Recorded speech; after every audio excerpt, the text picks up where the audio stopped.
Hello everybody and welcome back to the channel, and today we're going to be trying something a little bit different. This is a video has been requested multiple times by viewers and Patreon subscribers, and I've been really hesitant to do it, and so that's going to bring us to a disclaimer, so please don't skip ahead because I want to make sure I set the expectation. The video content today, as the title describes, is Simbrief and Navigraph integration and tutorial. Now the catch here is that I want to make it very clear I'm not a real pilot. Okay, not yet. I don't fly IFR in real world. And so a lot of the things, I've gotten pretty good with using all of these tools, but there may be some discrepancies in some of the things I say. There may be some things that aren't quite right. Please feel free to comment down below. I'm always about learning. I love learning. And the more I learn about this, the better I get, the better experience I have in the sim, and as I'm sure is the same for you. So I'm going to be showing you guys how I use these tools and how I get around my flights and how I reference the information from Simbrief on Navigraph and then use the Navigraph charts to, figure out the rest of my route and how I want to plan it. So just wanted to make sure to set that disclaimer there. Again, I'm not a real world pilot, so there may be some things that I say that are inaccurate. Okay. All right. So let's go ahead and get started with today's content.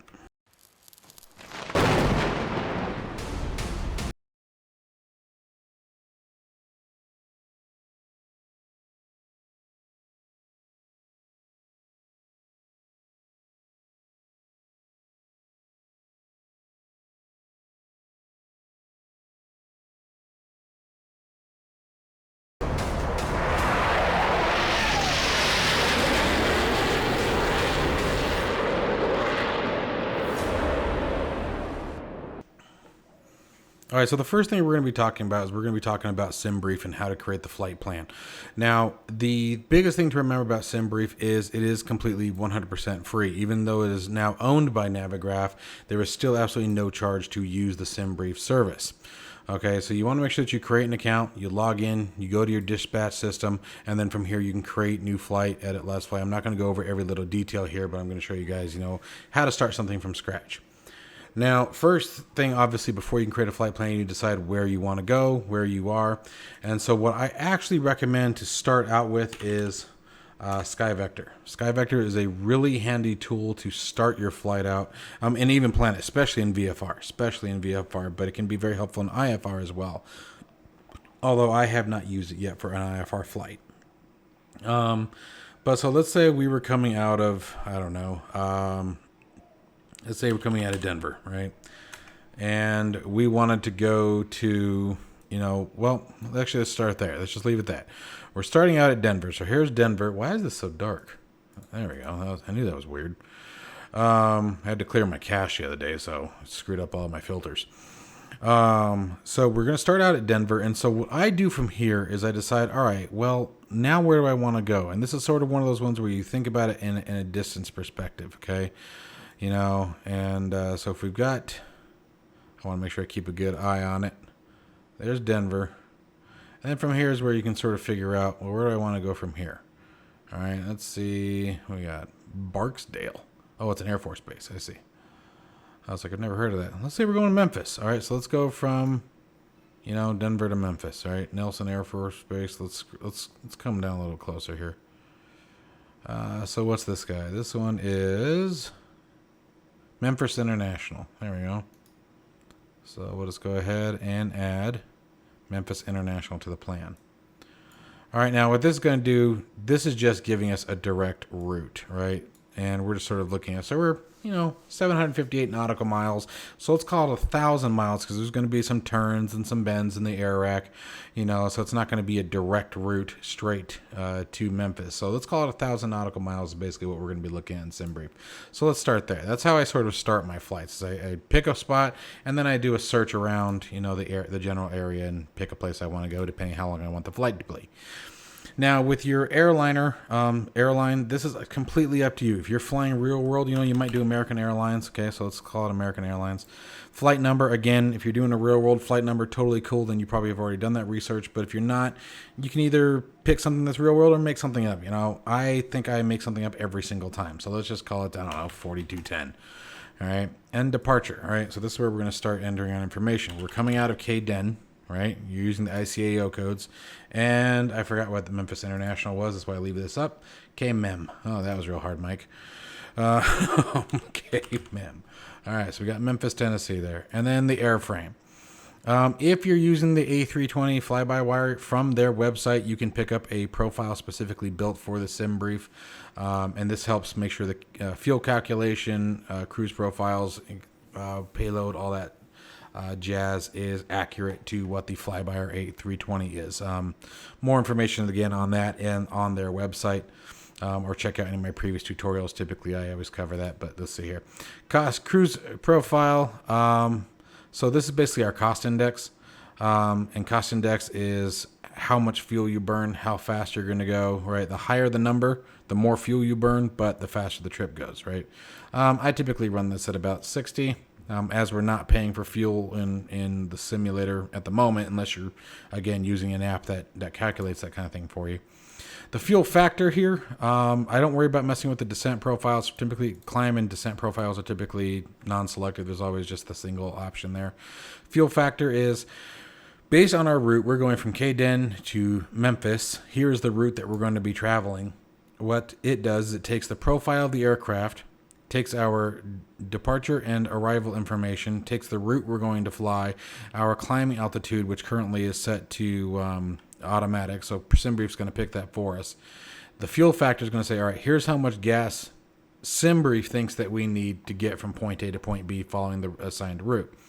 Okay, what you can do is if you hit P, this will add. So for example, if it tells us you need 100 gallons of gas in order to get from point A to point B, and we go to P10, we're going to get 110 gallons of gas because it's going to add 10% of whatever it thinks you need to the total.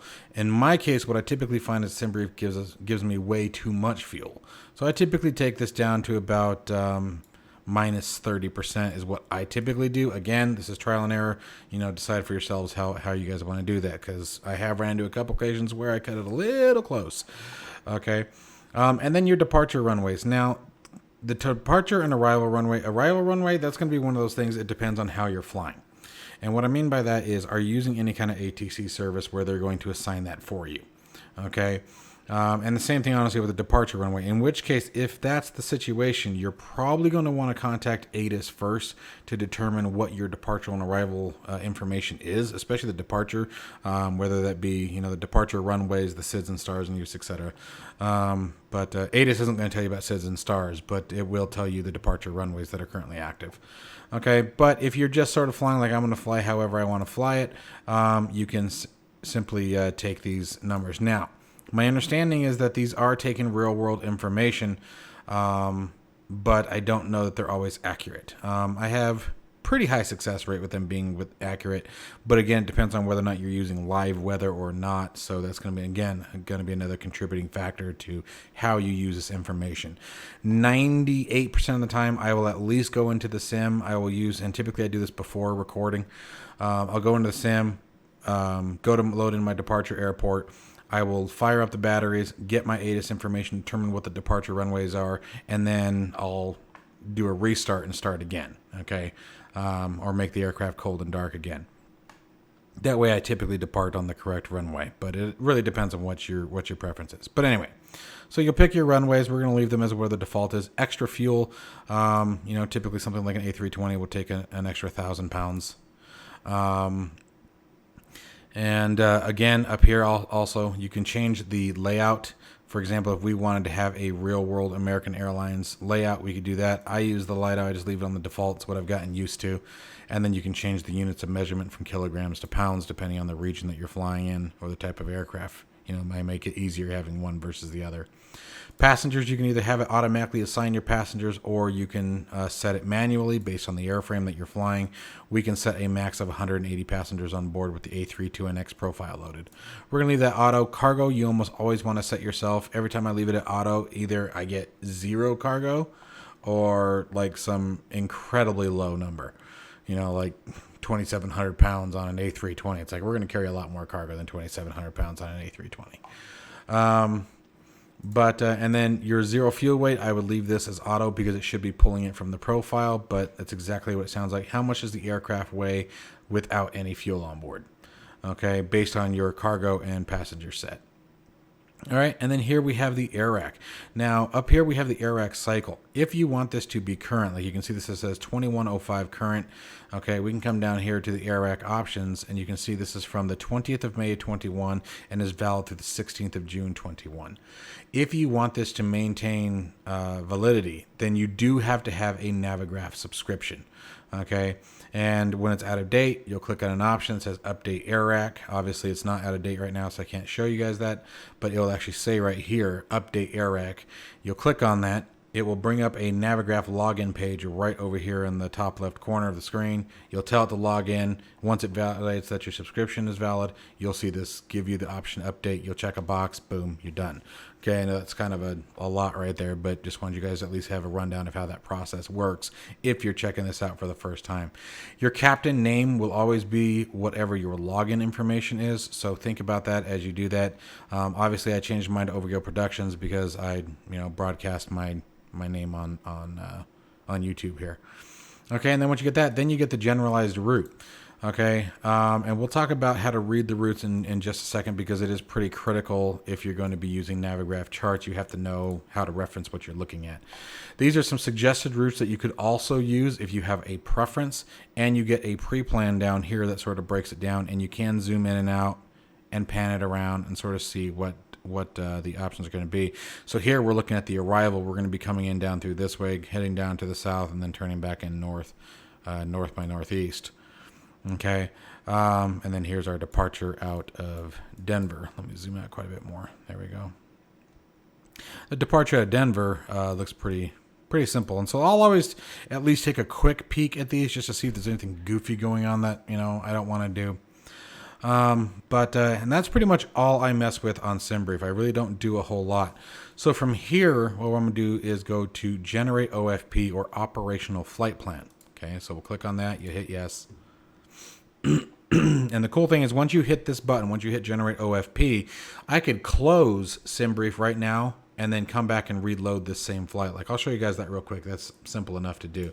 So, I closed it. Oh no, I'm out of Simbrief. So we come back to Simbrief. I need to reload that flight plan. Now I'm still logged in because I didn't close the browser, but you can go to the dispatch system at any time and you can go load saved flight or view last flight. Either one of these are going to bring up an option to do that. So we're just going to go to view last, and there it is, just as we had set it before. Okay. Now the next thing that I like to do, but this is totally optional, and actually hold off on that. We'll come back upstairs in a minute. So as you scroll down, you can see here is the OFP itself, the Operational Flight Plan. Section 1 is going to have your departure and arrival information. We have our takeoff weight, landing, estimated weight, and zero fuel weight. At least I think that's what it is. We'll double check that in a second. Let me show you how to do that. So, geez, I can't remember what LAW means. So you can click on this guy right here. How do I read this flight plan? And this is a really, really neat tool because what you can do is literally mouse over any section and it tells you what it is. So if I want to come over here, maximum landing weight, there it is. Okay. So you have your maximum landing weight, you have your estimated numbers, you have your maximum numbers. So this is what we're estimated to land at. This is what we're allowed to land at, and walk you through everything. Let's go ahead and go back to our flight plan. I highly recommend you use this when you're first learning. It's a really handy tool. And again, that's part of why I leave it in the default page. Okay, I believe this, how do I read this flight plan, only works with the LightOwl loadout, or the LightOwl, oh, maybe not. Well, yeah, it's only got two options. Okay, so I would recommend leaving it LightOut while you're learning until you learn how to find what you're looking for. Then you have all of your fuel information. Okay, we scroll down a little bit further. Here's our route. Okay, this is what you're going to be using very heavily when you're programming your FMC. And then we have our loadout information. Passengers, cargo, total payload. Payload is going to be passengers and cargo combined, okay, in their weight. All right. And then we have the zero fuel weight. Okay. And we have total fuel that we're going to be bringing on board. Okay. Taking an extra, it puts it at 0.900 or 900 pounds basically. But we had set it to 1,000. And then you have your detailed route. This is every single fix on the leg that you're going to be taking. So here's our star, okay, standard terminal, or our SID, excuse me, standard instrument departure. And then here's all the fixes along that SID, okay, so all the waypoints, if you will. All right. It can also give you things like your top of descent, okay, sort of breaks that down for you. So basically between Igloo and Sauce, nice. You would want to be thinking about doing your depend. Gives you your actual GPS coordinates. And so, for example, in the A320, you can actually type in longitude and latitude coordinates now. So if you wanted to manually set a top of descent point, you could do so by doing that. And you would also want to be paying attention to this guy right here. Like this flight plan has it set at 35,000 feet. Okay. So that's the long and short of reading the flight plan. Again, I highly recommend using this tutorial here, this guide. Have them up side by side so you can mouse over and see what you're looking at. It's extremely handy. Coming down from there, if you want to download a flight plan from Simbrief, I hate that does it. You have this tool available. I don't use it. I just grab what I need from the website and be done. I don't like having a bunch of things installed on my machine if I can avoid it. A bunch of things. Most of these are going to be relevant more towards FSX, P3D, X-Plane 11. But there are a few that apply to us. So here's FS 2020. And you would just hit download, and then you can import the flight plan if you choose. Now, this works also for pilot to ATC. Again, it works for the world map in Microsoft Flight Simulator 2020. And I thought there was another one, but you know what? I might be full of crap. SkyVector, here's skyvector.com. If you wanted to open our flight route in SkyVector, here it is. Okay, so we could actually come back to SkyVector again and see our full route on SkyVector. This can be very handy for a couple things that I'll show you guys in a later tutorial here where we go over a new product called SimEFB that I'm really excited to show you guys. But that's another really neat option with the Simbrief, so I highly recommend checking that out as well. All right. So those are the big points of Simbrief that we needed to go over, and that this really was critical in order to move on to the next step. Now we're going to go to print view PDF. I always like to have the PDF view. It's much easier to navigate through it and get to where I want to be. But obviously, the preference is yours. So the next thing we're going to be taking a look at is Navigraph Charts. Okay, now Navigraph Charts is a tool that is offered to you once you get a subscription with Navigraph. You're then able to go in and download their chart service. The chart service is pretty awesome because it actually gives you live feed of where the aircraft currently is through the SimLink process. You can click this arrow. I don't have the simulator actually up and running, but if we did, I could actually zoom in on it and actually see where the aircraft is. And I'll show you more about that here in a second. I'm sure you guys have seen it. But so first, let's start with our departure. Okay, so we were coming out of KDen.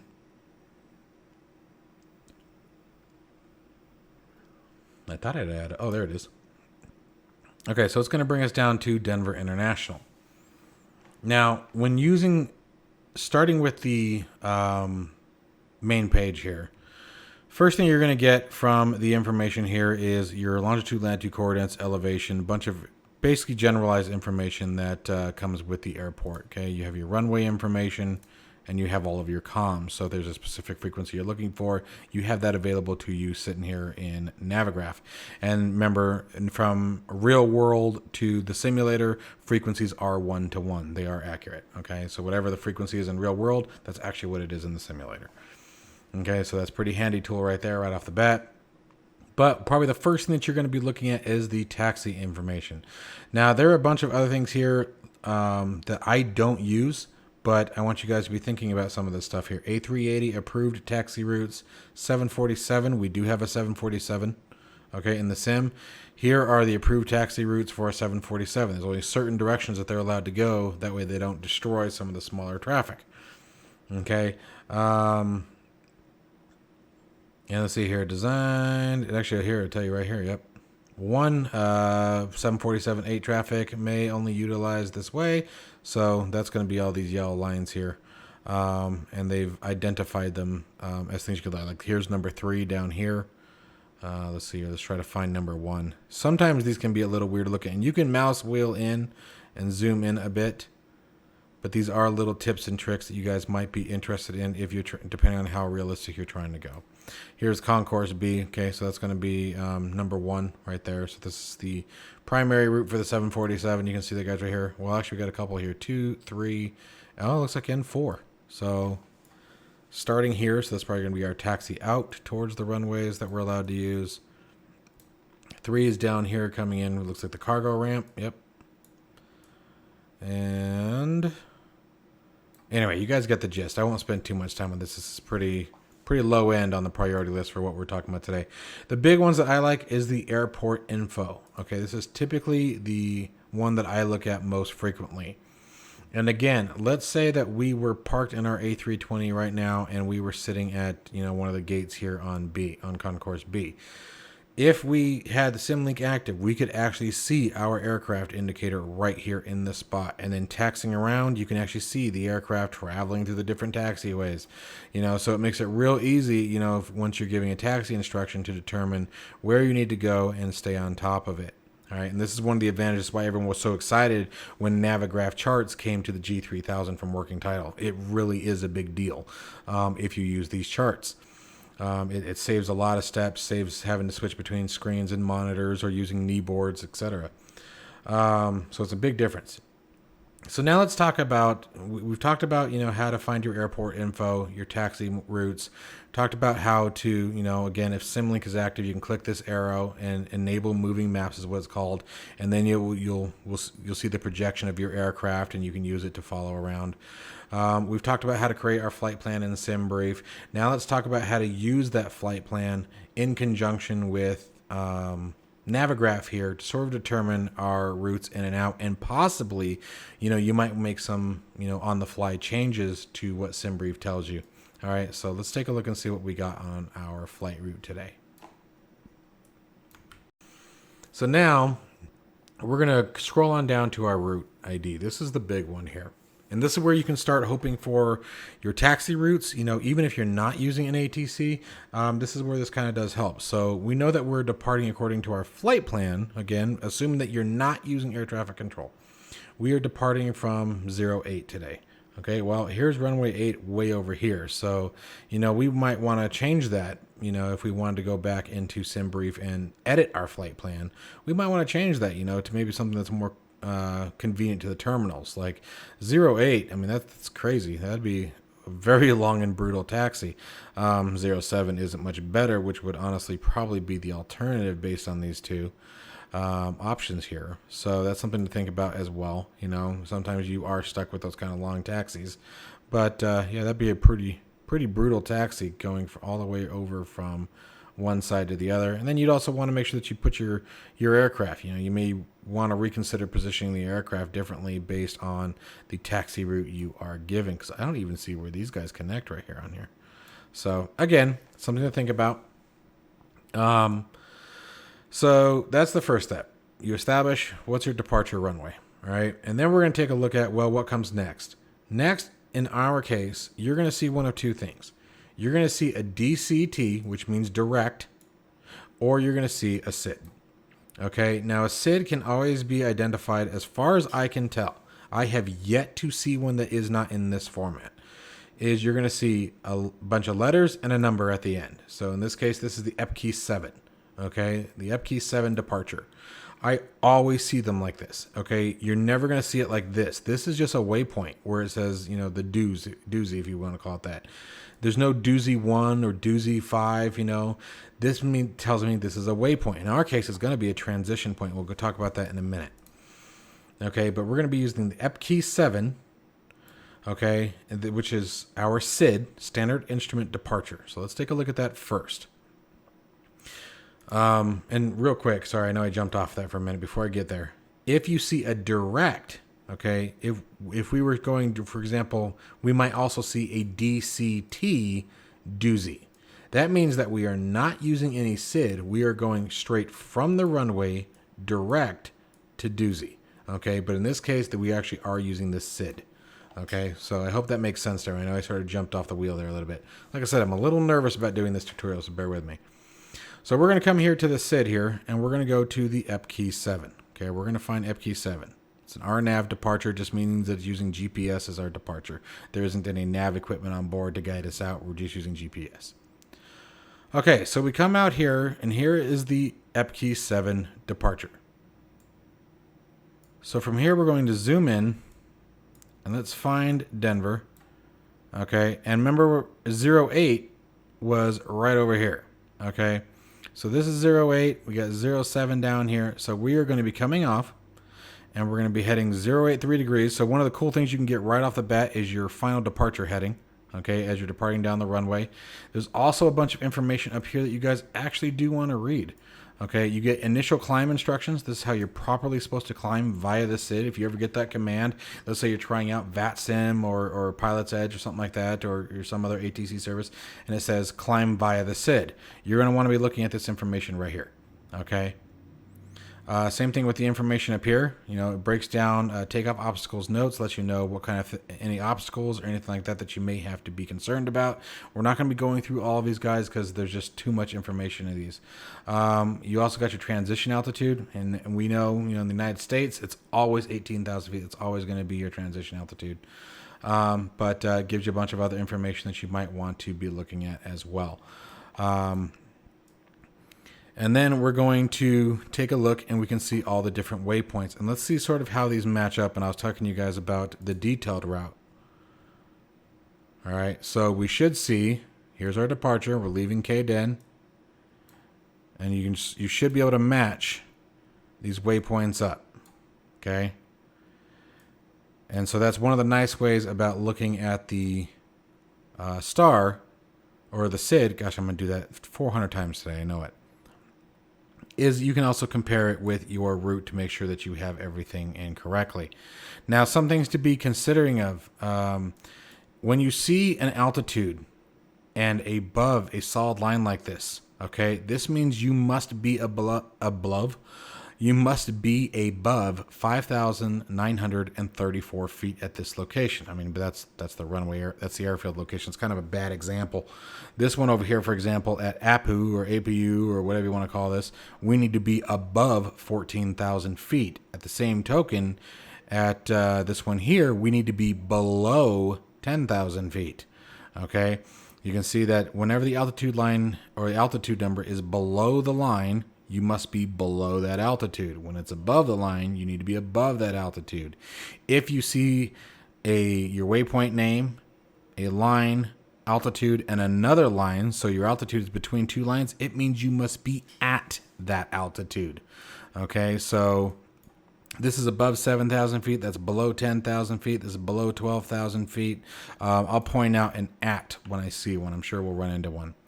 Okay, and then from here, this is where we run into our different transition locations. And the transition locations are going to be based on what direction do you need to travel once you leave the departure.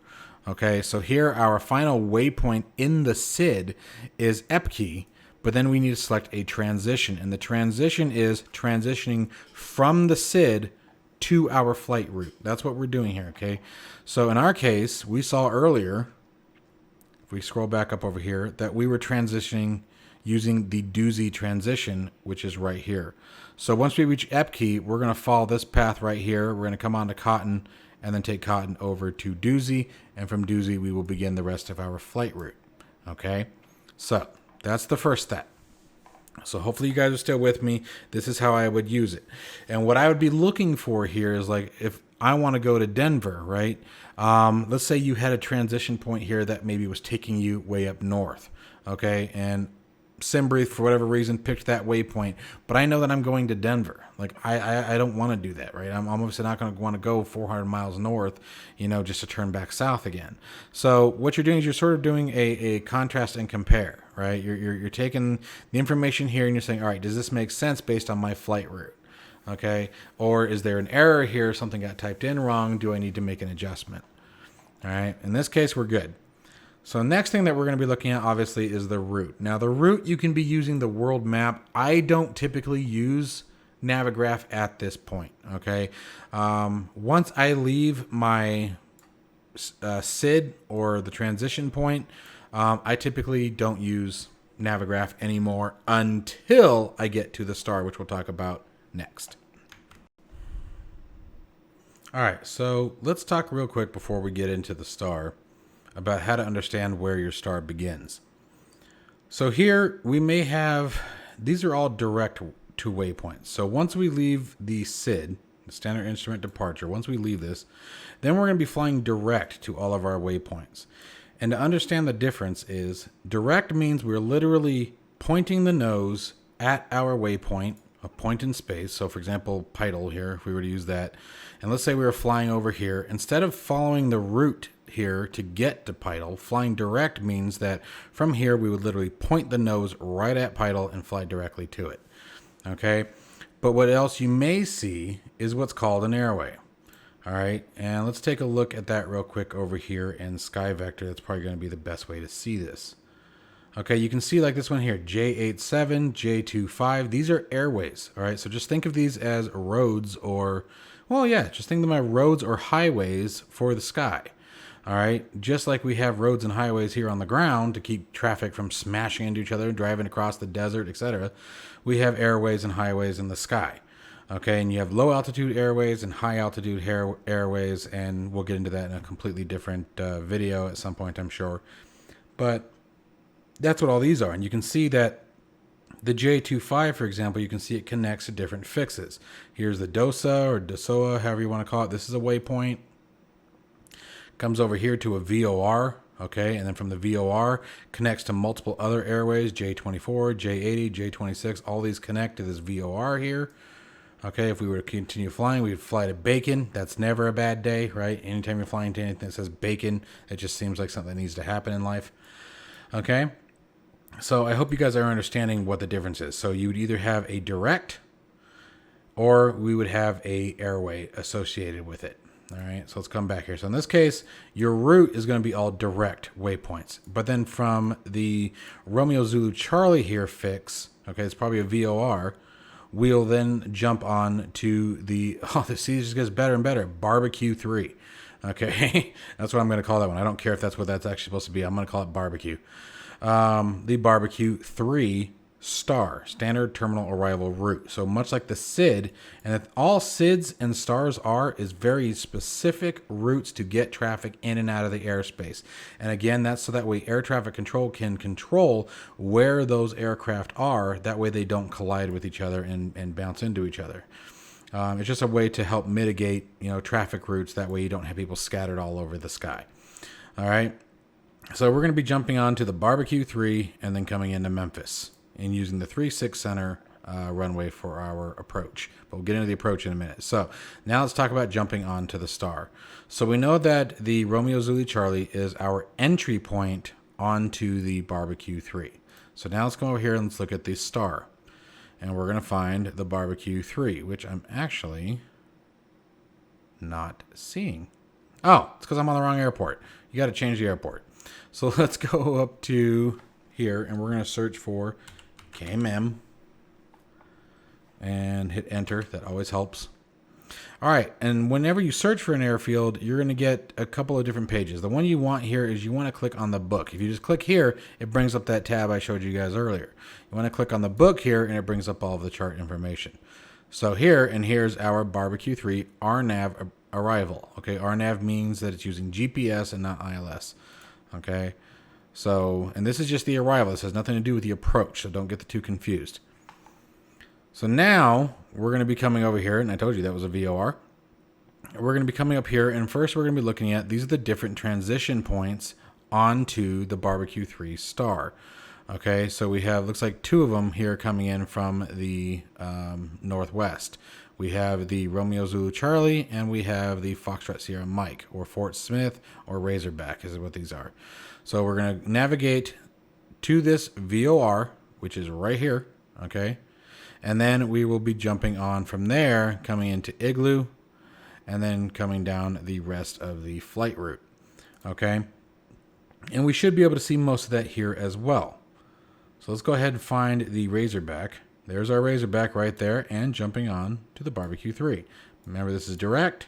Here's our star, and these are waypoints that are associated with the star.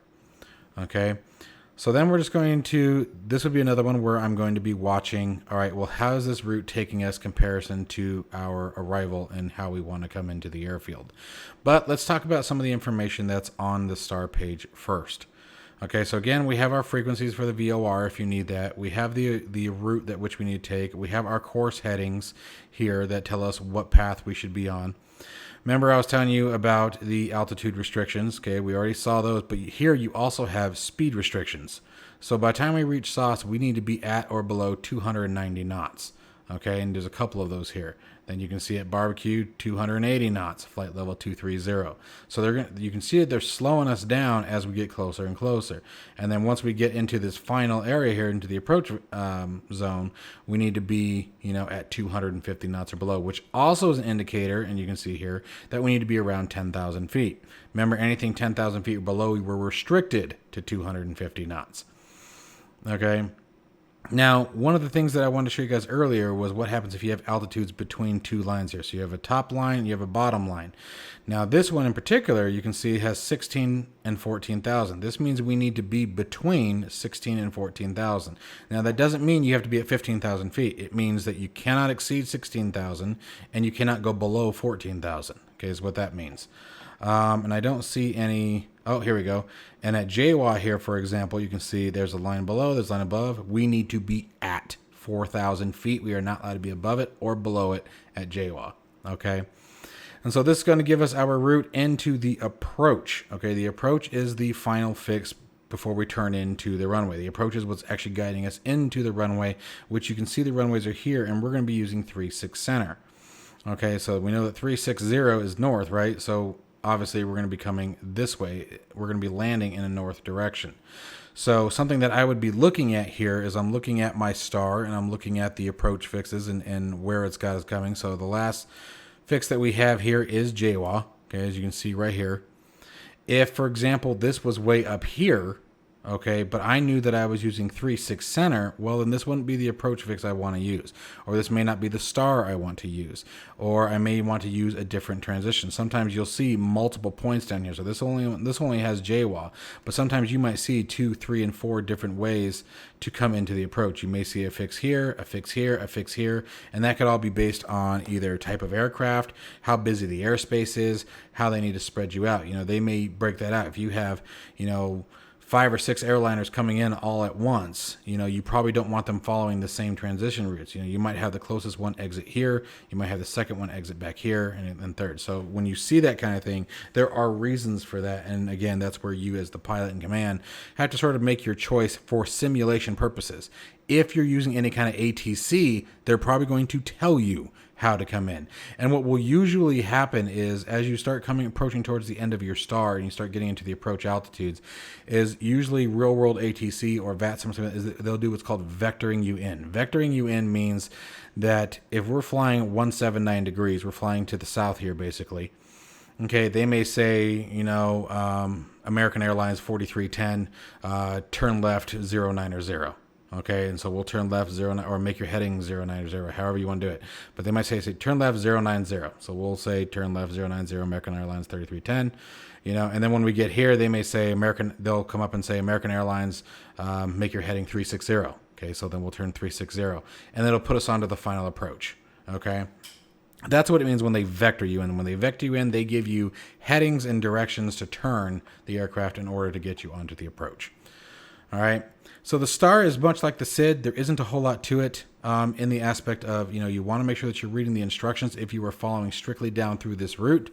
We have our ATIS information. We have our airport elevation level, or airport elevation, which is 341 feet. Now, you don't want to be using this as your final touchdown zone or as your final touchdown altitude, when you're programming your FMC. This isn't quite right yet. This is the generalized airport elevation. I believe it's like in the center of the airport how they do this, but don't quote me on that particular portion. But there's an airport elevation and there's a touchdown zone elevation, and we'll talk about that in just a minute.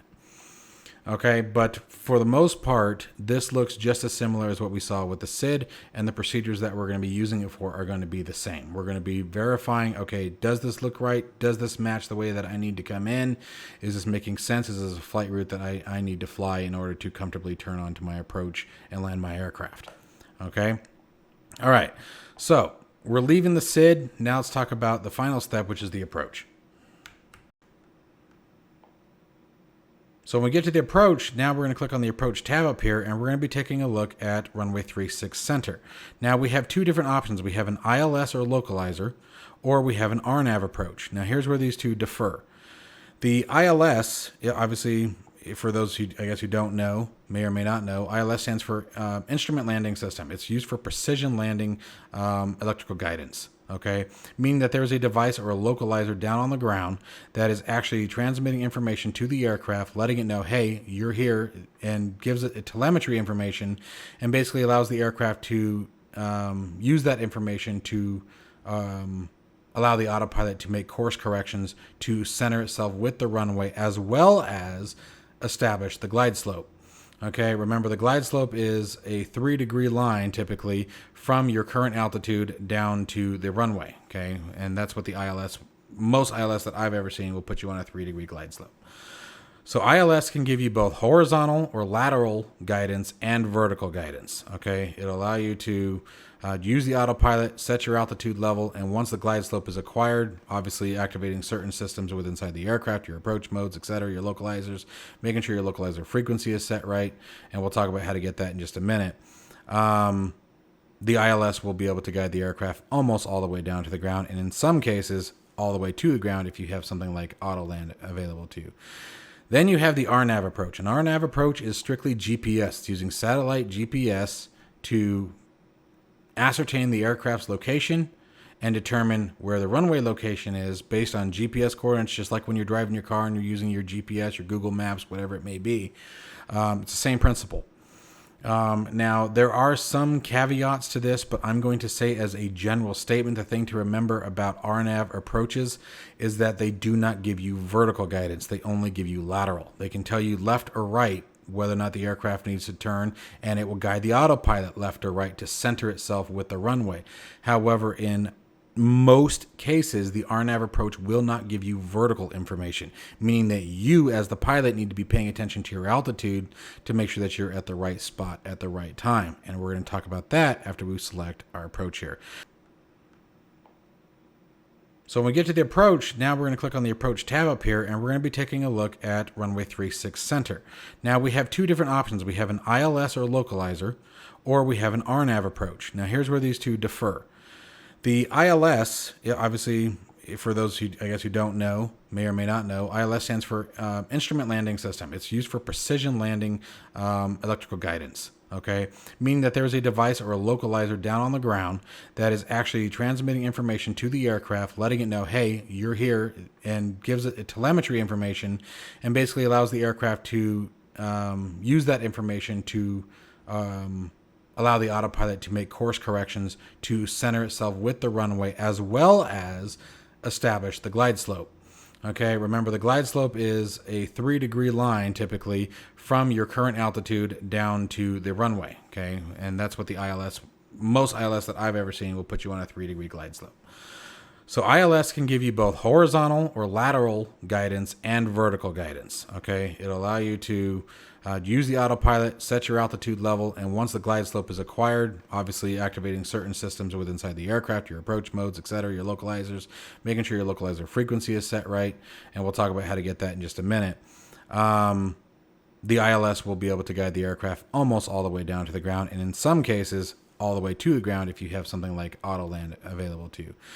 Then you have the RNAV approach. An RNAV approach is strictly GPS. It's using satellite GPS to ascertain the aircraft's location and determine where the runway location is based on GPS coordinates, just like when you're driving your car and you're using your GPS, your Google Maps, whatever it may be. It's the same principle. Now, there are some caveats to this, but I'm going to say as a general statement, the thing to remember about RNAV approaches is that they do not give you vertical guidance. They only give you lateral. They can tell you left or right whether or not the aircraft needs to turn, and it will guide the autopilot left or right to center itself with the runway. However, in most cases, the RNAV approach will not give you vertical information, meaning that you, as the pilot, need to be paying attention to your altitude to make sure that you're at the right spot at the right time. And we're going to talk about that after we select our approach here. Now, in this case, we're going to go ahead and use the ILS approach. So we're going to select ILS 36 center or localizer. And here's a ton of information that pops up on the screen. This one is probably the most busiest of all the charts that you'll look at, and it takes a minute to really understand what it is that you're seeing and what you're looking for.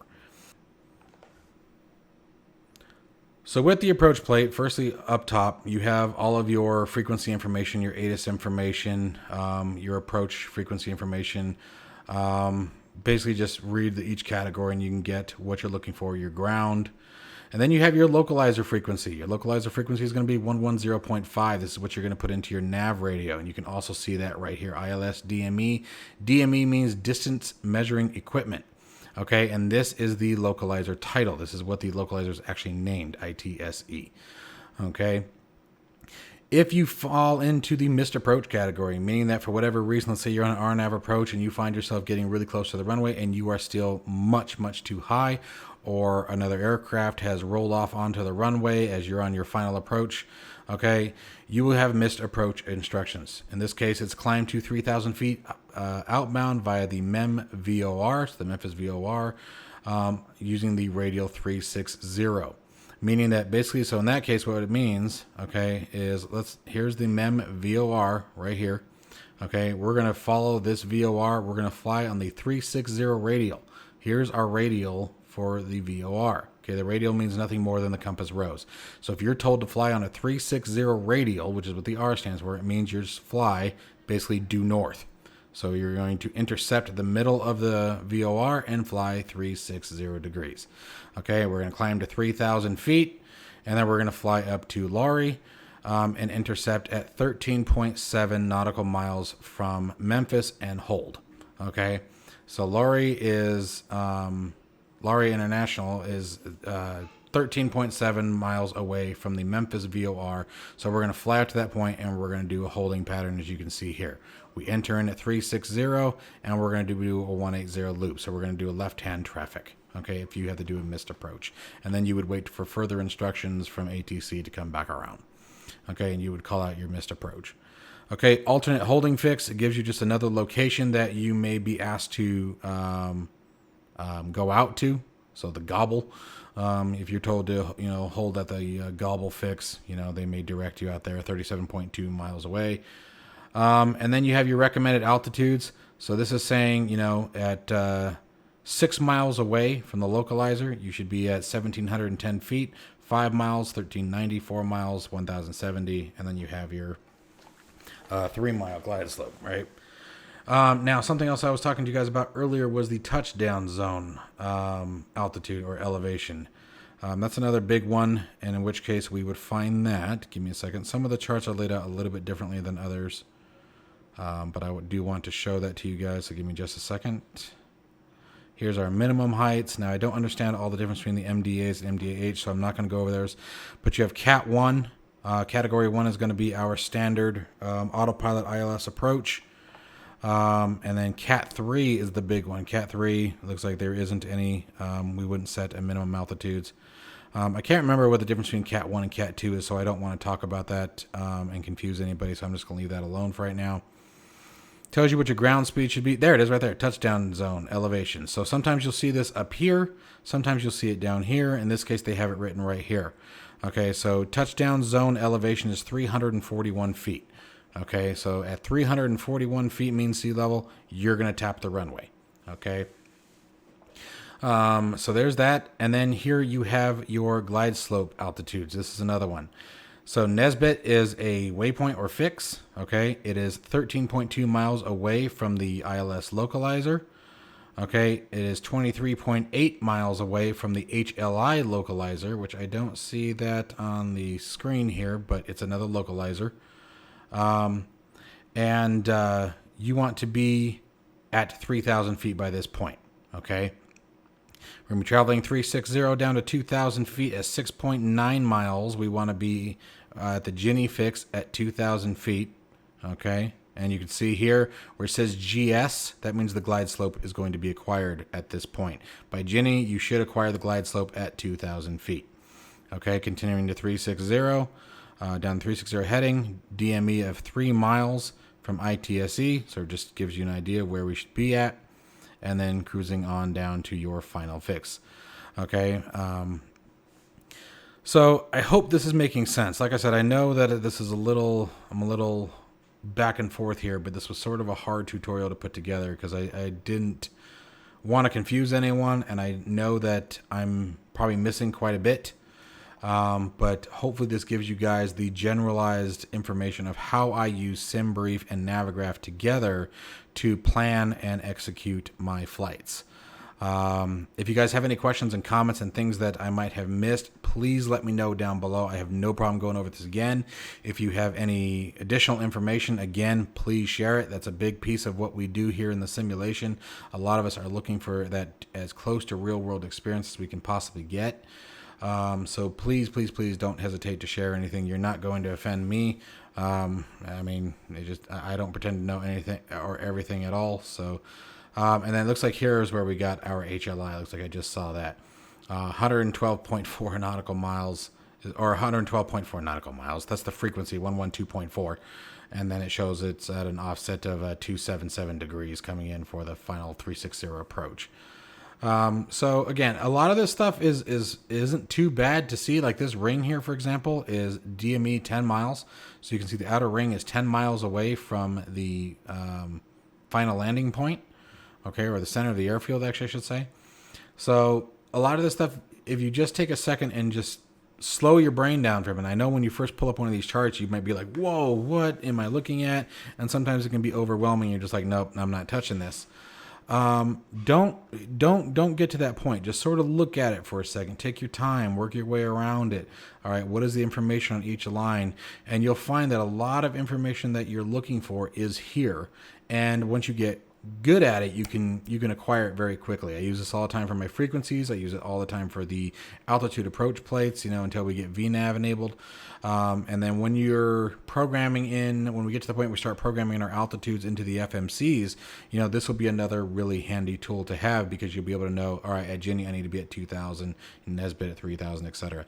So you can actually type those in manually and have the autopilot navigate us to the correct altitudes at the correct point. Okay, so yeah, again, guys, questions, comments, as always, leave them down in the description below. Let me know what you guys think. I'll be happy to run through any of this again. If you need me to, let me know if there's any pieces I missed. Again, this video was by request, so if you are one of the people who is requesting this, please, if I missed anything, please tell me. I'll be watching the comments on this one very closely. All right, guys, have a wonderful weekend, and as always, I'll see you in the next one.